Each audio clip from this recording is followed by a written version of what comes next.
Hello friends, मैं मोनिका, आपकी gardener दोस्त। आज आपसे बात करूंगी विंटर गार्डनिंग मिस्टेक्स की। मतलब विंटर वाला जो परमानेंट गार्डन नहीं, जो विंटर का हम फ्लावर गार्डन बनाते हैं उसमें हम क्या मिस्टेक्स करते हैं। कि हमारा गार्डन, हमें लगता है कि पौधे, हमने इतनी कोशिश करी लेकिन फूल लगे ही नहीं हमारे यहाँ, और गार्डन जो है उतना नहीं अच्छी तरह फ्लरिश हुआ जैसा हम चाहते थे। तो इन मिस्टेक्स की शुरुआत मैं करती हूँ बीज से। कई बार हम लोग बीज से लगाना चाहते हैं पौधे, और बहुत से पौधे ऐसे हैं जो बीज से लग जाते हैं, आसानी से लग जाते हैं। वर्बीना है, गेंदा है, ये देखिए ये हॉली हॉक है, और डॉग फ्लावर्स भी लग जाते हैं, और लाइसम बहुत अच्छी तरह लग जाते हैं। इसकी गुलदाउदी की कटिंग बहुत अच्छी से लग जाती है। तो बहुत सारी ऐसी प्लांट्स हैं जो बहुत अच्छे बीज से लग जाते हैं लेकिन फिर भी वो लग नहीं पाते। इसका रीज़न क्या होता है कि एक तो जो बीज हैं वो हमें पुराने ले आते हैं हम, वो दुकानदार कई बार बेईमानी कर देते हैं, वायबल सीड्स नहीं देते। सीड्स जो हैं वो बनने के बाद उनका कुछ टाइम पीरियड होता है, 1 साल तक जैसे वो ज़िंदा रहते हैं। जो इस सीज़न में बने हैं वो अगले विंटर तक ज़िंदा रहेंगे कि अगले विंटर में उनको लगा लें। लेकिन 2 साल 3 साल पुराने सीड्स भी दुकानदार बेच देते हैं।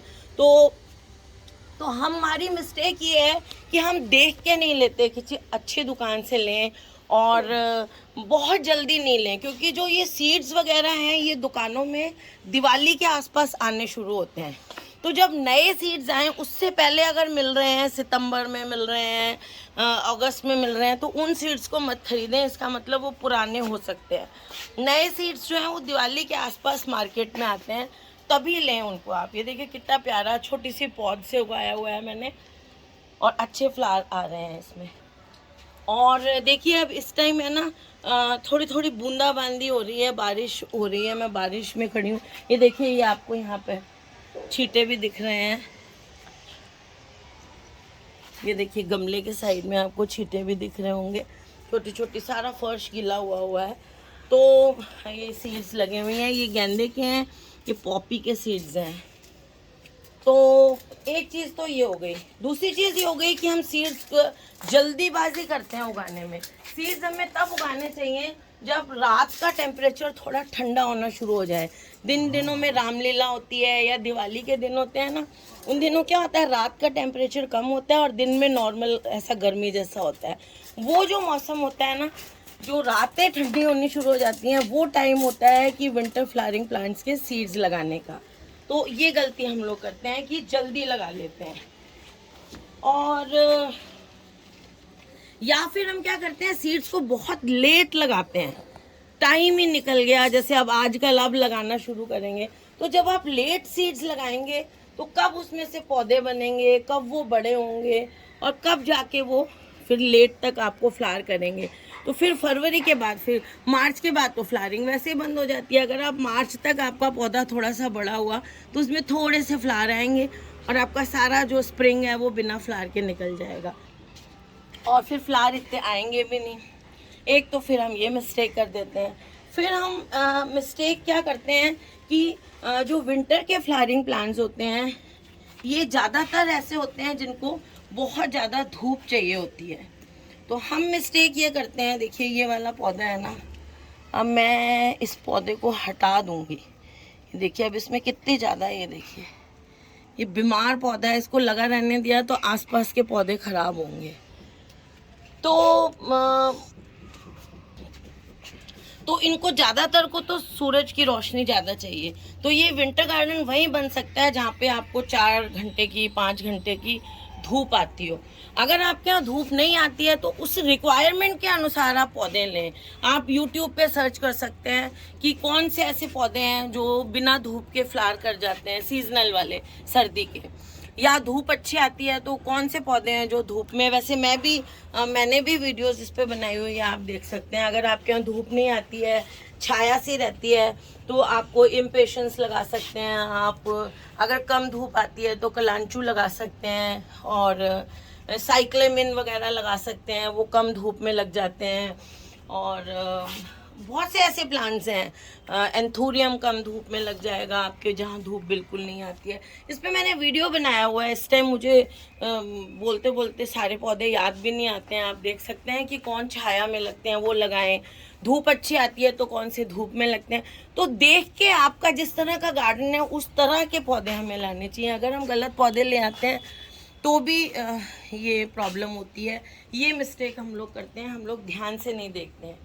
अच्छा, फिर क्या होता है कि हम जब पौध लेके आते हैं, मान लीजिए जैसे अभी मैंने छोटी छोटी पौध लगाई है, लाके पौध लाते हैं तो उसमें हम ये गलती करते हैं, उसकी बहुत वेल ड्रेन्ड मिट्टी नहीं बनाते, पहले से उसको स्टडी नहीं करते कि हमें किस तरह की मिट्टी लगानी चाहिए। जैसे मैं बताती हूँ, एक हिस्सा मिट्टी, एक हिस्सा रिवर सैंड और 1.5 हिस्सा खाद मिला के अच्छे से वेल ड्रेन पॉटिंग मिक्स मिलाएं, जिसमें फंजीसाइड पाउडर या जैसे मैं ट्राइकोडर्मा डालती हूँ, वो भी एक फंजीसाइड है बायो, वो मिला के अच्छा सा इसका मिक्सचर बनाए।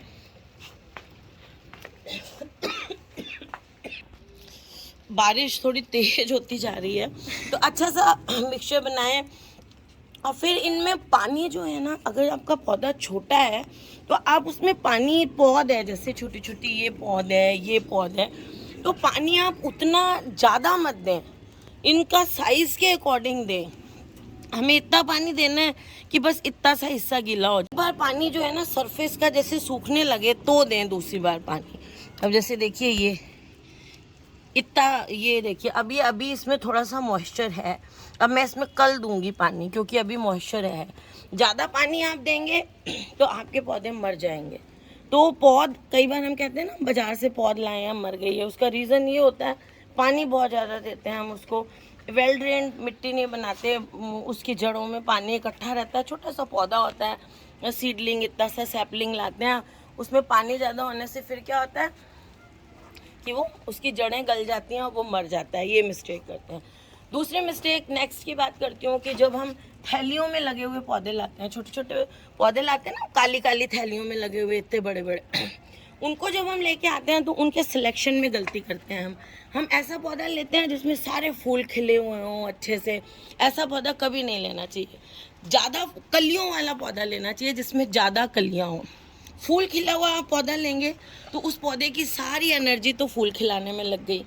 फिर जब आप उसको घर आके रिपोर्ट करेंगे तो क्या होगा कि वो स्ट्रेस में आएगा तो वो उसका असर फूलों पे पड़ेगा, वो फूल मुरझा जाएंगे। और पौधे को क्या करना है, फूलों को फ्रेश रखने के लिए भी एनर्जी लगानी है, और अपने आप को दूसरी जगह लगाया उसको जिंदा रखने के लिए भी। ऐसे में फिर वो आपका पौधा मर जाता है या बीमार हो जाएगा, कमज़ोर हो जाएगा ना पौधा, उसकी एनर्जी वेस्ट हो रही है।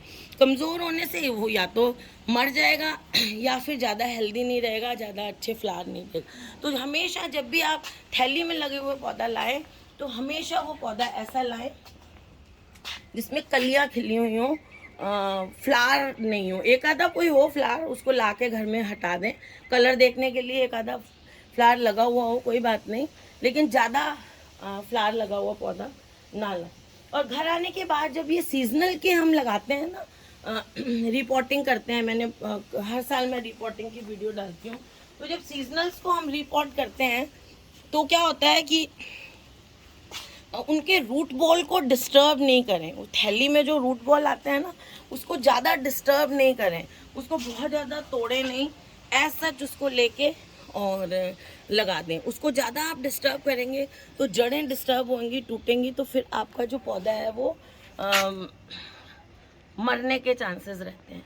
तो लाके रूट बॉल को ज़्यादा डिस्टर्ब नहीं करें, ऐसा उसको गमले में ट्रांसप्लांट कर दें, थैली को काट के कैंची से हटा दें, और बहुत ज़्यादा हो तो नीचे से थोड़ा सा 1-1 इंच मिट्टी हटा दें, और बाकी उसको ऐसा लगाने की कोशिश करें। नहीं तो क्या होगा कि आपका पौधा जो है वो मरने के चांस रहते हैं, और अगर आप नए गार्डनर हैं तो वो मर जाते हैं। फिर वाटरिंग की आप ध्यान रखें कि इनको वाटरिंग आप देख के करें कि अगर आपका पौधा चलो लग गया, फ्लावर भी दे रहा है, फिर भी एक गलती हम क्या करते हैं, बिना देखे रोज़ पानी दे देते हैं। पानी आपको देख के देना है कि जब पौधों की ऊपर की लेयर हल्की सी सूखने लगे तब देना है पानी, और बहुत ज़्यादा देर भी नहीं करनी है। जब आपके पौधे में फ्लावर आ गए, ये देखिए ये है चाइनीज़ वायलेट। जब आपके पौधे में फ्लावर आ गए हैं तो उसकी मिट्टी हल्की सी मॉइस्ट रहनी चाहिए, बिल्कुल नहीं सूखनी चाहिए, क्योंकि फ्लावर्स को फ्रेश रहने के लिए पानी चाहिए होता है और पौधों के फूलों के ऊपर पानी नहीं डालना है जब फ्लावर आ गए आपके पौधे में। और वैसे भी ये क्या है, कच्चे पौधे हैं, छोटे डेलिकेट प्लांट्स हैं, इनकी पत्तियों पर पानी ना डालें, ना फूलों पे डालें ना पत्तियों पे। आप मिट्टी में डायरेक्ट पानी डालें तो ये पौधे सही रहेंगे। और एक सबसे इम्पॉर्टेंट चीज़ क्या है कि ये पौधे हैं, छोटे छोटे पौधे हैं, इनका रूट सिस्टम भी छोटा है, पौधा भी बिल्कुल डेलिकेट है और फूल ये बहुत ज़्यादा देते हैं क्योंकि इनका लाइफ साइकिल ही छोटा है। इनको 1-2 महीने में खूब सारे फ्लावर दे के फिर ये फिनिश हो जाएगा इनकी लाइफ। तो इनको खाद ज़्यादा चाहिए होती है, इसलिए इन प्लांट्स को हमें जो है हर हफ्ते लिक्विड फर्टिलाइज़र देनी है। एवरी वीक इनको लिक्विड फर्टिलाइज़र दें ताकि इनकी जो एनर्जी फूलों को खिलाने में लगती है वो इनको मिलती रहे। तो इस चीज़ का आप ध्यान रखें कि अगर आपने एक बार लगा दिया और फिर कई बार ऐसा होता है कि आपने लगाया पौधे को एक बार मिक्सचर बना के और आपका पौधा दिए ही जा रहा है फ्लावर, ठीक है, ऐसा भी हो जाता है कई बार, कोई नई चीज़ नहीं है। कई लोग ये कमेंट भी करेंगे कि आप बोलते हो हर हफ्ते खाद डालनी चाहिए, हम तो नहीं डालते, हमारा तो पौधा फिर भी दे रहा है। तो देखिए ये चांस की बात है, लेकिन अगर आपको सारे गार्डन को अच्छी तरह रखना है, ऐसे तो कई बार हम कोई सब्जी घर पे लगा लेते हैं, कोई बेल, उसको ज़्यादा खाद नहीं देते तो भी वो खूब लौकी देती है या खूब तोरई देती है। लेकिन जब किसान उसको खेत में लगाते हैं तो उनका एक सिस्टम होता है कि 20 दिन बाद खाद देनी है या 1 महीने बाद खाद देनी है। तो जब आप ज़्यादा सारा प्लांट लगाते हो और आपको और भी अच्छे और भी हेल्दी फ्लावर चाहिए तो आपको करना पड़ेगा कि आपको हर हफ्ते या हफ्ते भर में नहीं दे सकते आप तो 10 दिन में एक बार इनको लिक्विड फर्टिलाइज़र देते रहें, जो इनकी जड़ों को इंस्टेंट मिलती रहे और आपका पौधा ग्रोथ भी करता रहे और फ्लावर भी करता रहे। आपने पौधा लगा भी दिया, पौधा फ्लावर भी करने लग गया, बड़ा भी हो गया, तो फिर उसके बाद की पौधे की ग्रोथ भी चलती रहे, नए नए फ्लावर भी आते रहें। तो उसके लिए नेक्स्ट सबसे इम्पॉर्टेंट चीज़, जब पौधे आपके लग गए, फ्लावर देने लग गए, उस टाइम इम्पॉर्टेंट चीज़ ये है कि आप उसकी पिंचिंग करते रहें। पिंचिंग जो है वो 2 तरह की होती है। एक तो आपका जो फ्लावर स्पेंट हो गया उसको आप हटा रहे हो, जो मुरझा गया फूल जिसका लाइफ पूरी हो गई, तो उसको तो हम कहते हैं डेड हेडिंग, वो भी पिंचिंग होती है लेकिन उसे कहते हैं डेड हेडिंग। दूसरी पिंचिंग ये होती है कि आपका पौधा जैसे बढ़ना शुरू हो गया। पिंचिंग दूसरी क्या होती है, जैसे ये देखिए छोटा सा पौधा है, अब ये ग्रो कर रहा है, तो इसका ये ग्रोइंग पॉइंट ऐसे मैं हटा दूंगी। ये देखिए ये ऊपर से ग्रोइंग पॉइंट हटा दिया हमने, ऊपर से, है ना, ये तो ये देखिए ये हटा दिया ना हमने ऊपर से, ये तो ऐसे इसको ऊपर से हमने पिंच कर दिया, इसको पिंचिंग कहते हैं। तो इससे क्या होगा, नीचे से इसकी और ब्रांचेस निकलेंगी। तो जब आप ये पौधे लगाते हैं, चाहे आप थैली वाले लाएं चाहे कोई लाएं, इनकी पिंचिंग करते रहें आप। पिंचिंग करने से क्या होगा कि आपका पौधे का साइज बड़ा होगा। जब तक अच्छा सा बड़ा साइज नहीं हो जाता पौधे का, तब तक आपको 1-2 बार 3 बार पिंचिंग करनी है अपने पौधे की।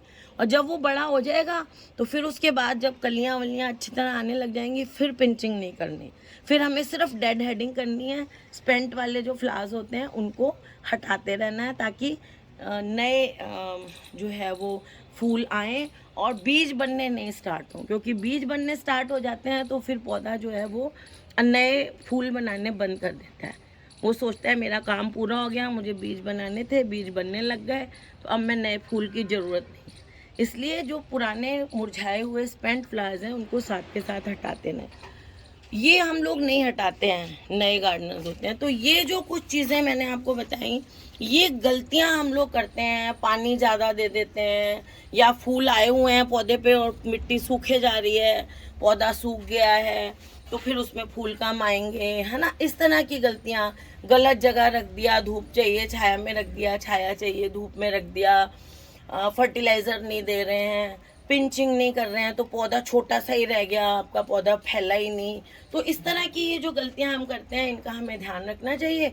ये चीज़ें आप फॉलो करोगे तो आपका भी गार्डन खूब अच्छी तरह फूलों से भर जाएगा। तो फ्रेंड्स, अगर आपको ये वीडियो अच्छा लगा हो तो इसे लाइक करिएगा, शेयर करिएगा और मेरे चैनल को सब्सक्राइब करिएगा। Okay friends, bye.